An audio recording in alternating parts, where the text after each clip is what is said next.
Olá, seja muito bem-vindo a esse canal. Hoje nós vamos falar sobre um assunto bastante polêmico que pode gerar muitas confusões e brigas no ambiente acadêmico, no ambiente da pesquisa científica. Você sabe qual é?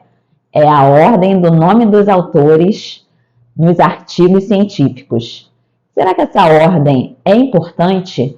Quem é o autor principal? Quem são os coautores? Quem é o autor para correspondência? E o que dizem as revistas científicas, o que elas cobram. Se você tem interesse nesse assunto, continua por aqui.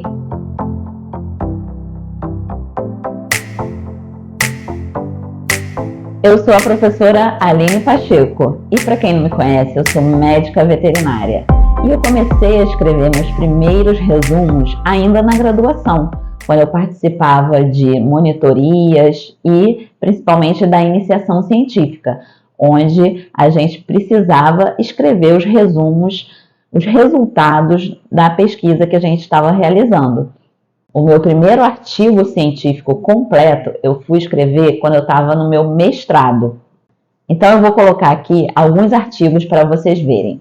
Vocês podem observar que nem sempre eu fui o autor principal desses artigos. Em alguns deles, eu participei como coautor, na segunda, terceira, quarta, quinta posição. Então, vamos falar um pouquinho sobre a importância dessa ordem dos autores no artigo científico. O primeiro nome que aparece no artigo científico é o autor principal. E o autor principal é quem fez o trabalho e escreveu esse trabalho. Então, normalmente é o fruto de um projeto de pesquisa, de um projeto de mestrado ou doutorado. Então, ele executa o trabalho e ele fica responsável por escrever o trabalho. Mas sabemos que ninguém trabalha sozinho, certo? Então, aí que vem os coautores. Os coautores são todos aqueles que participam, que ajudam o autor principal na execução do trabalho ou auxiliam na escrita e na revisão desse trabalho. Então, por exemplo, é aquele amigo que sempre foi com você nas coletas a campo, ou aquele amigo que te ajuda no laboratório, ou algum outro que ajudou você na revisão da escrita. Ou seja, é quem contribuiu significativamente para a execução desse trabalho, desse artigo científico. E é claro que nós temos também o orientador. Mas será que todo mundo que fez alguma coisa, contribuiu direto ou indiretamente para a execução do seu projeto, precisa entrar no artigo científico? Bom, aí vem uma questão, né? Como, por exemplo, se algum técnico, no momento da execução do seu trabalho, fez uma análise para você, ele não necessariamente precisa entrar no artigo científico. Ele executou uma tarefa do dia a dia. Ou, por exemplo, se você pagou alguém para fazer uma análise estatística, por exemplo, essa pessoa também não precisa entrar no seu artigo científico. Então, no artigo vai estar somente aqueles que contribuíram efetivamente para a conclusão do artigo. Ainda falando sobre os coautores, precisamos lembrar da ordem desses coautores no artigo. A ordem é sim importante e a ordem ela é decrescente. Então, o segundo autor ele tem uma importância maior do que o quinto, sexto, sétimo autor nesse artigo. Então, como colocar essa ordem? Então, a gente precisa analisar quem contribuiu mais com a execução do trabalho, com a elaboração desse artigo. Quem foi o que mais colaborou? Ou entrar num consenso entre todos os autores sobre essa ordem, para não haver briga nem confusão.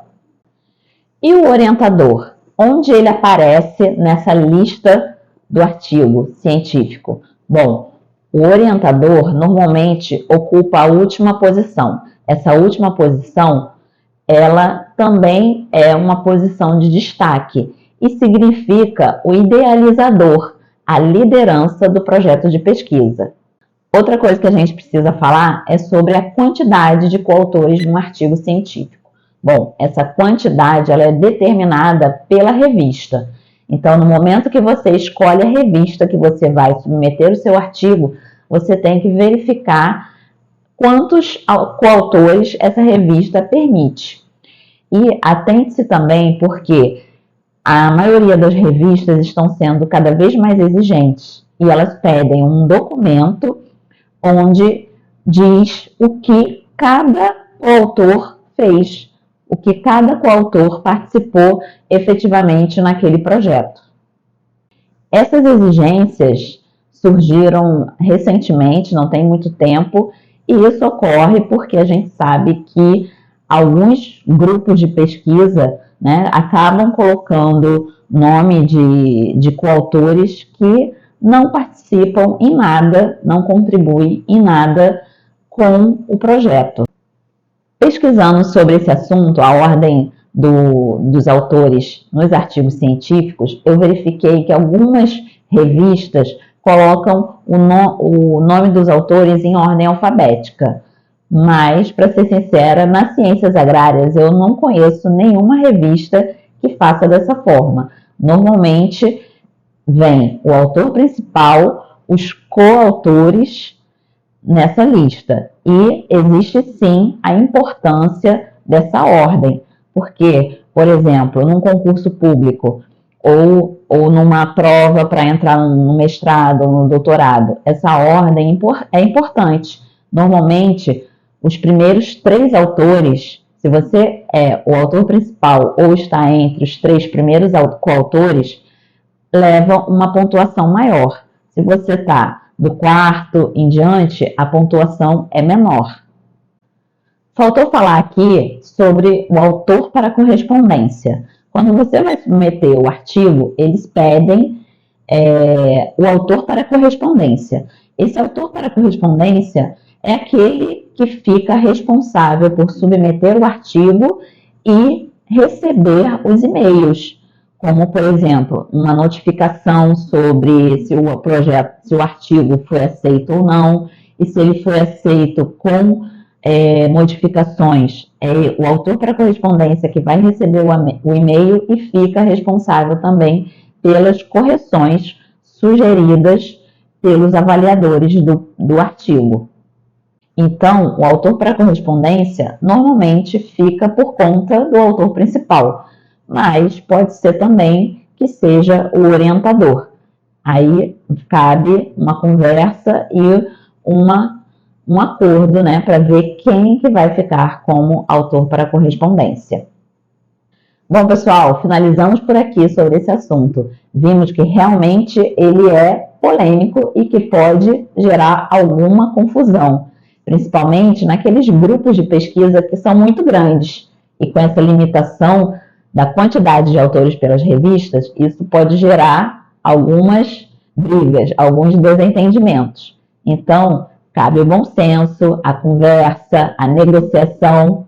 Então, me conta aqui, você já passou por isso? Já teve o seu nome retirado de algum artigo por conta da quantidade, da limitação do número de coautores? Mas não fique chateado, essas coisas acontecem.